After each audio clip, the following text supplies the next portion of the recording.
Welcome back to part 2 of our episode with Laurel and special guest. Let's jump back into it. Now we're joined by our special guest, Sara Firestein, who is the Director of Strategy and Operations at the same national nonprofit that Laurel works at. And Sara is in charge of turning those lofty visions and goals into practical plans. And moreover, Sara reports to Laurel. Sara, thanks for joining us on this episode. Thanks so much for having me, Chris. I'm really excited to be here. Tell our audience, tell everybody, did you grow up comfortable with hard conversations? Is that something you learned? What was your experience with it? I would say no. I do not think that yeah, not necessarily. I think it's always so difficult to have tough conversations, particularly with people who are in positions of authority. I actually think it's a skill that I'm growing into and gaining more and more now, but I don't think I really grew up in that way. And now I really value open and honest conversations. It's something that I really aspire to do. I see the importance. We'll talk about it in a little while. I've definitely seen the importance of that in my relationship with Laurel and others, but it is hard. And I really struggle with doing that, particularly in instances where I don't have that level of trust or just psychological safety with the person. And I really think in those scenarios it can be really difficult. And I'll talk about this in a little while, but I think part of the value and part of the reason I was able to share feedback with Laurel is because we just had a close working but also personal relationship, quite honestly. And by the time Laurel came on as my manager at our organization, we had been working together, I think, for almost 5 years, right, Laurel? So, and pretty closely for 2 years. So I'm really fortunate in that I had, I'm one of those people who was like, give us that consistency and sort of keep the team together and whole. So I feel like I was really lucky to be able to have Laurel in that role and to feel comfortable with her and comfortable enough to share that feedback. But it's definitely a skill that I am still honing. I love your honesty because that's where a lot of people are. That's why we call them difficult, because they are difficult. And I'm hearing also building that trust is really important for making it a little bit more easier. Yeah. What would you say happened that had you decide or think about, okay, this time I really need to say something? Mm-hmm. And I assume you were possibly giving her positive feedback before, because feedback could be also positive feedback. But we are talking more probably about the constructive, the difficult feedback. Is that so?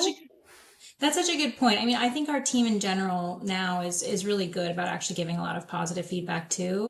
And actually, that's I think that, and we've talked about that if you're gonna have the negative feedback, it's really nice if you can couch it in a lot of positive feedback and that as well. So I think that's a great point.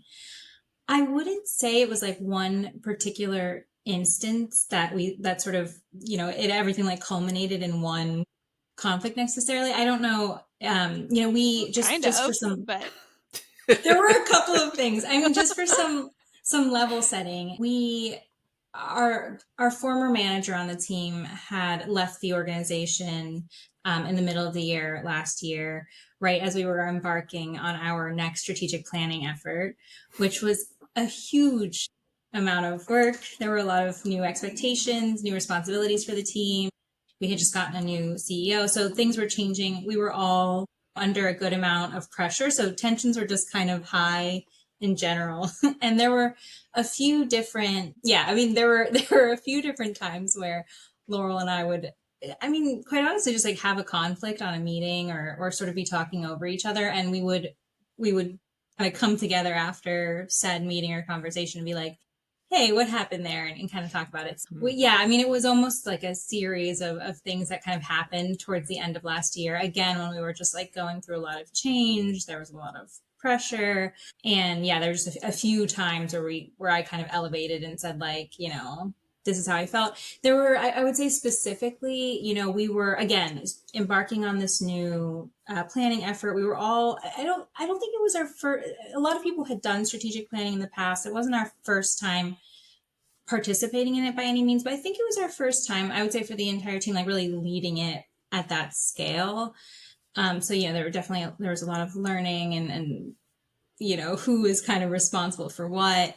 But there were definitely a couple of times in meetings where I would sort of feel like I was elevating things and I wasn't always being heard, especially I think if I was in the driver's seat for a project and I felt like I was really in the weeds and had the details, or a couple points where I would just feel frustrated because I felt like I was bringing things to group discussion and my point of view wasn't always being taken into consideration, or, I wasn't that expertise after having worked on the project wasn't being sort of listened to. And that was sort of what kind of, a lot of the conversations I would say with Laurel early on were around those topics and just those feelings I was experiencing in some.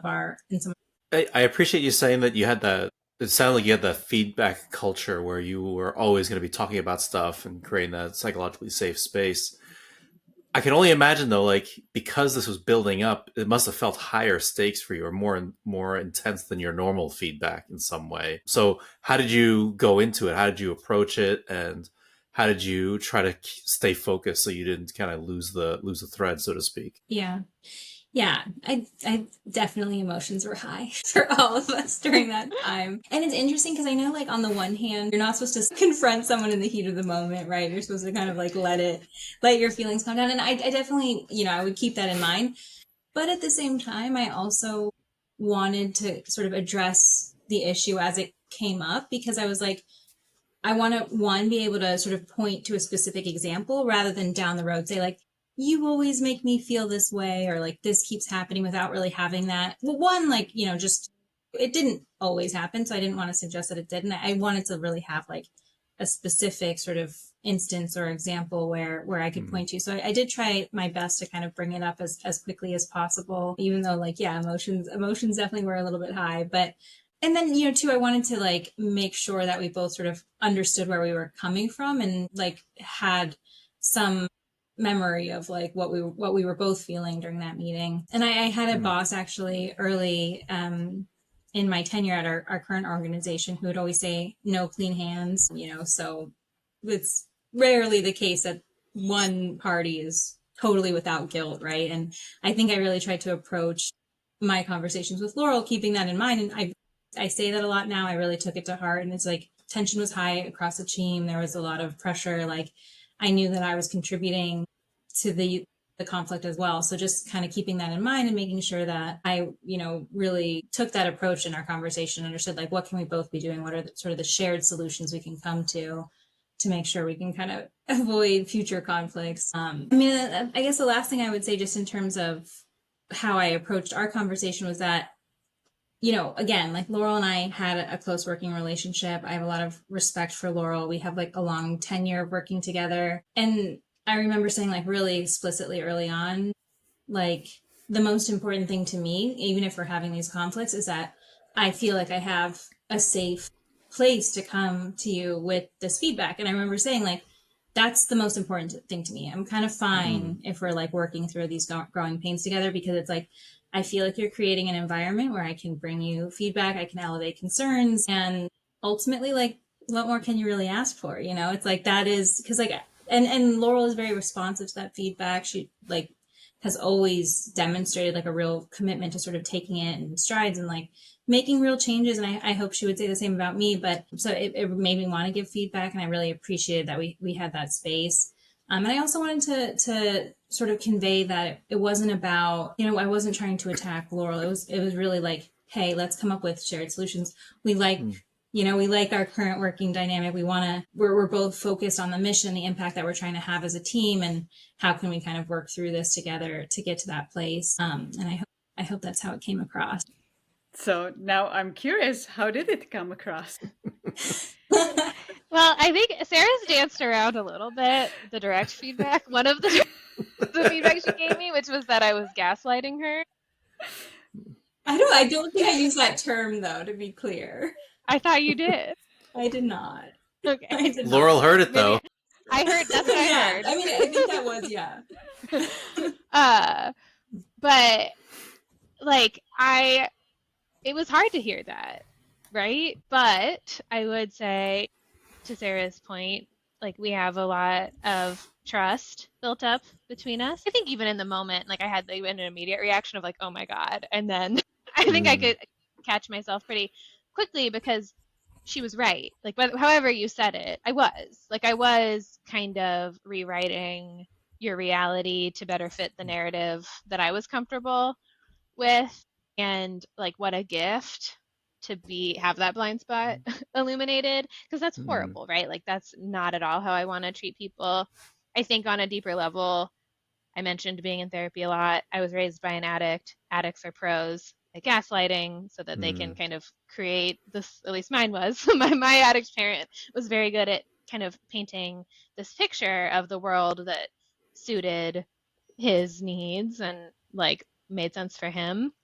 And so to hear that I was maybe potentially like replicating subconsciously behaviors that I grew up with, and that was for me on like an introspection point of view, was kind of like, oh wow, like I really should look at that and think about if that's like a a behavior that I am demonstrating in other places too. So for me, it was a real gift to be called out in that way and like given the opportunity to be better.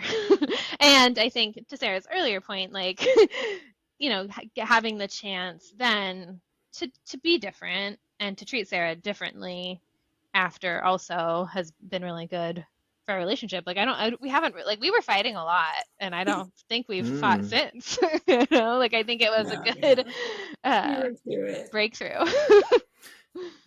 Were you fighting a lot leading up to that, or was that like in the middle of all that fighting? Yeah, maybe fighting is a little dramatic. I'm a lot more dramatic. No, we're going for engagement on the. But we were having, like Sarah mentioned, like we were having a lot of like in meetings, just kind of like tensions rising between us. Yeah. And we were having miscommunicating, talking over each other.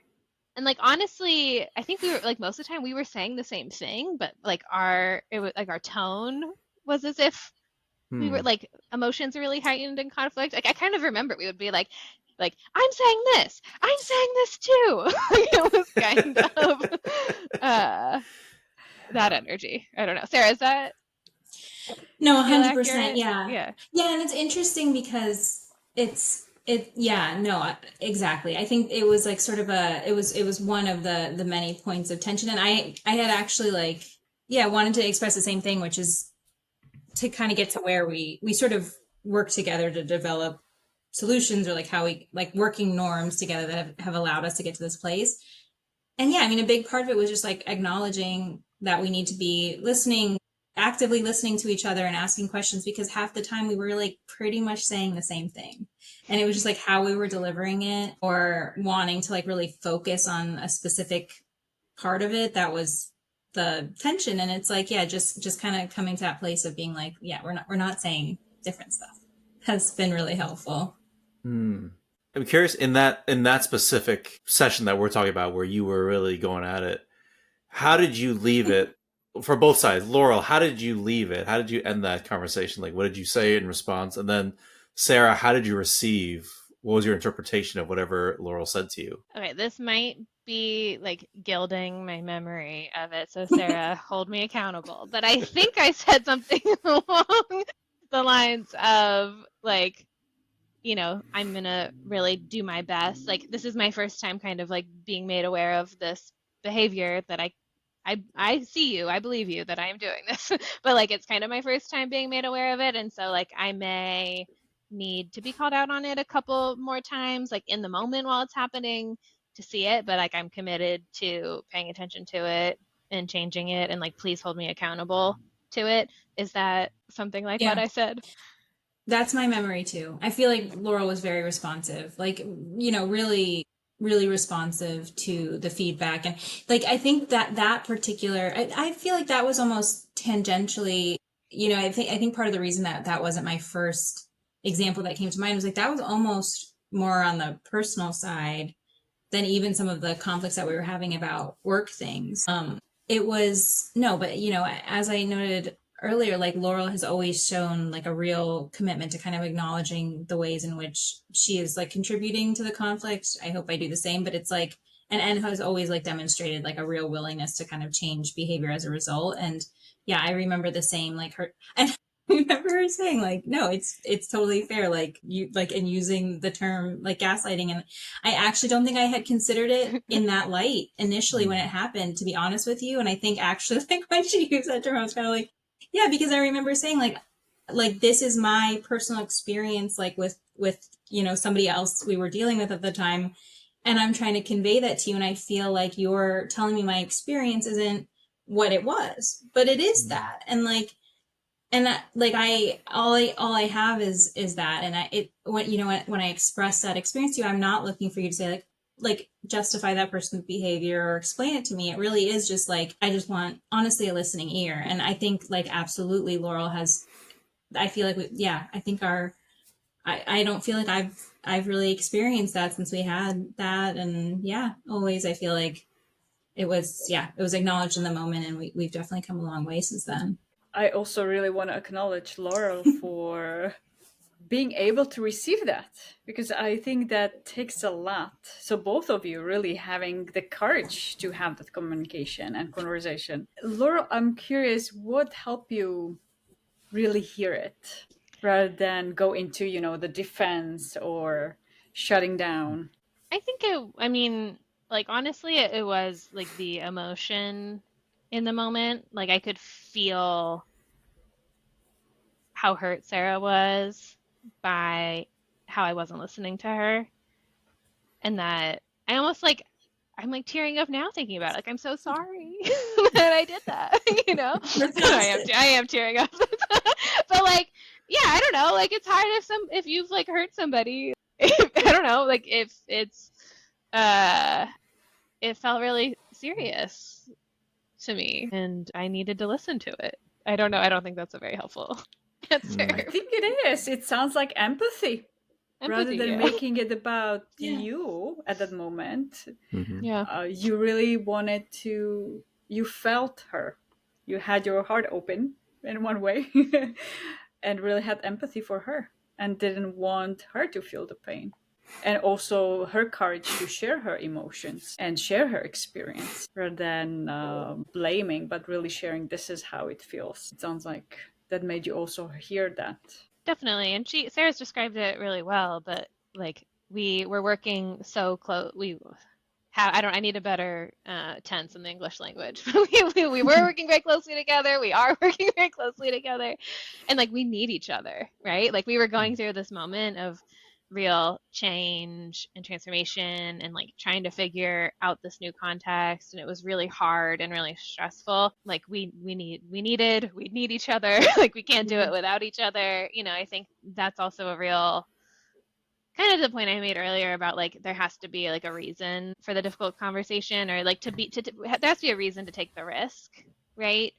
For any of this discomfort, it's like we needed to get to the better place of working together better. Yeah. I'm curious, let's start with Sarah. When you look at your relationship throughout the years, if you can notice what kind of impact that conversation had on your relationship. I mean, I think, working through that really difficult time together and having those really like open and honest conversations has put us in a really like built so much of that trust that you need to have in order to like continue to work together towards things. So I think that was so critical. And I think we do have a lot of that foundation and a lot of that safety and just trust built between the two of us. And I mean, to Laurel's point, like we do need each other. And I think, I see our team as being very effective and sort of very unified in a lot of like how we approach things. And I think it really makes us a strong team for that reason, because we are very honest and open with each other. We do feel like we can push back or provide feedback when we have concerns. And I feel like I've seen teams where that isn't the case. It's very hierarchical. There isn't a lot of feedback. And like the reality is whatever position you are in, like you always need feedback and input from people, right? Like ideas are better when they're workshopped. And I think we have a lot of that in our team. And I think it's put us in the position to be able to continue to do that and continue to, drive impact at work, which is what we're here for. I love it. Thank you. Laurel, how is it from your perspective, the impact on on that relationship, or perhaps even on the team. Yeah, I really appreciate Sarah mentioning the team because I do feel like it helped me be a better manager to others on the team too, right? Like I could see the ways in which I wasn't necessarily listening as deeply as I could to everybody. And, to the earlier point I made, like managing a team was like really the only professional goal that I had at that point. And so that's what I really care about doing a good job of. And so I think it's, yeah, built up my skills in doing that too. And I think personally, I do genuinely appreciate the reminder that like personal development is forever and always a process. And like we have never Yeah. ever completely figured ourselves out. We have never like uncovered every blind spot of our subconscious behavior, right? Like the world changes, we change, there's stuff we miss because we're focusing on other things. Like the yeah, it is such a gift to have enough trust and intimacy with someone, frankly, like where you really, and I mean that, and just like we know each other really well because we've worked on tough stuff together. But yeah, for somebody to kind of shed light on you in a way is a real gift. So thank you. And your openness also is something that probably is creating that continuous trust and the culture of open feedback. And kudos to both of you, because even the courage to have to share publicly about that, about your experience, that shows the true level of your trust and partnership that you created. Laurel, Sarah, let's imagine somebody listening to this episode skipped the entire first part of this episode, skipped last week's episode. They turned this episode on and they just fast forwarded to the end for whatever reason. They just want to see what's happening. What are 1 to 2 big takeaways you would have for them, or advice or strategies to say, here's how you can get better at giving that critical feedback up and managing up? And I'll start with you, Sarah. What are your thoughts? I would say on the side of the feedback giver, so the person who's not in the position of authority, I think coming to a place of recognizing that, being open to acknowledging your own ways in which you might have contributed to the situation that you find yourself in, and being open to also changing, I think is important. And I think conveying that feedback in such a way that is open and feels like, you're sharing that feedback in order to get to a place of being a stronger team, a more collaborative team member, I think is really critical. And on the side of the manager, I would say, just because I've had this with Laurel, having a really human-centered approach with the team, which Laurel definitely does, and just creating a space where a manager is really open to feedback, shows a real willingness to listen to that feedback and a real willingness to change as a result of the feedback, makes people want to give you that feedback. And yeah, Laurel has done all those things. And I feel like it's created to the dynamic, the sort of team culture that we have, which is a very open and honest one. That's awesome. Laurel, what about for you? Yeah, I would say regardless of the role, value of taking the time to listen and get to know somebody and build trust so that like if and when you do need to have a difficult conversation, you have a solid foundation to work from.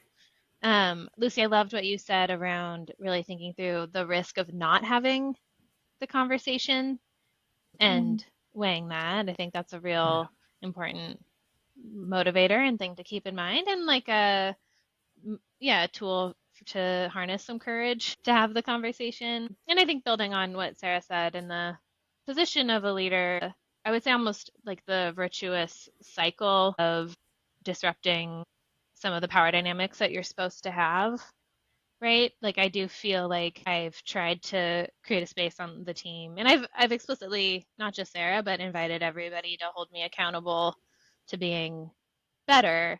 And in that invitation, I'm, kind of disrupting this, like, as leader, I know best, which I definitely don't, kind of in describing how I got here. And it's just a role with certain responsibilities like any other. And I wasn't put into this position because I am like smarter, better, more capable than anybody else on the team at all. Right. And so like I think a lot of leaders, there's a kind of like ease or comfort in holding on to that. It's like, I got here, I must be right, and just abandon that. Like it is much more, for me anyway, more meaningful and more effective to kind of disrupt that thinking, I guess. Yeah. So that's awesome. It's incredible. And I forgot to ask Sara, have you had an opportunity where one of your direct reports gave you feedback? I'm trying to, it's like such a good question. I feel like haven't gotten I haven't gotten the same degree of feedback from my direct report, and I feel like I try to say like, please give me feedback because I see how Laurel, how this like environment that Laurel has created, and it's like one that I want to emulate with my own direct report, and I hope that I am, and I hope that I have the opportunity to get feedback because to Laurel's point, like it's so important. Like you don't want to live in a world where you don't actually know like how you're really being perceived by people or like where you have opportunities for growth and I wish I had thought about this a little bit more because I'm trying to think I don't know. I don't know. I think that's a big one. Yeah, I'm not sure. Accepting the things that aren't in my control. Yeah, the serenity And prayer forever and always. Yeah. When I had a team, there was one person who she was newer in the career and she kept being frustrated about how slow things were moving. And I think that was like one of the biggest things I had to coach and give her feedback on was like, things just move slow sometimes. You just have to be patient. Yes, exactly. We are right and they're wrong. You just have to live with it somehow. Yeah, totally. Thank you so much to both of you for joining us. Thank you so much for being vulnerable and open and honest about your experiences. I know it's helpful for a lot of people who are experiencing the same thing. If people did want to get in contact with you, I know you're not like, you are internal people, so you're not like out there trying to sell your wares. But if people were like, I just want to follow you, just want to see what the work you're doing is, or just ask your advice on how to approach this stuff, how can people find you? I am not very public on social media at all, but you can follow me on LinkedIn. So I think that's probably the only and best place that I am accessed in the public way. That's fair. We'll publish your address and the social security number as well, just to help out. Yeah. And if you're in Providence, Rhode Island, let me know. Yep.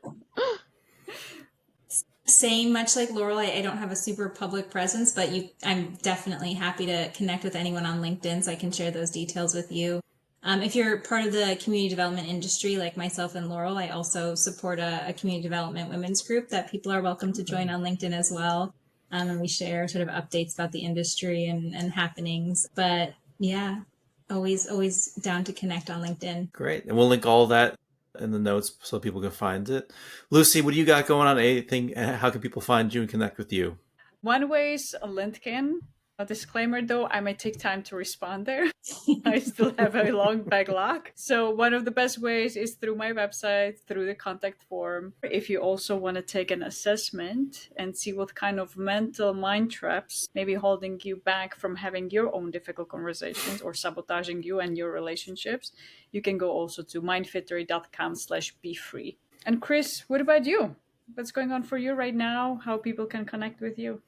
Yeah, right now I'm just getting ready for the holidays. As always, we thank all of you for being here. We thank you. We hope you found some wisdom in here, found some encouragement, and we'll see you next week on the episode. See you next week. Thank you both for having us.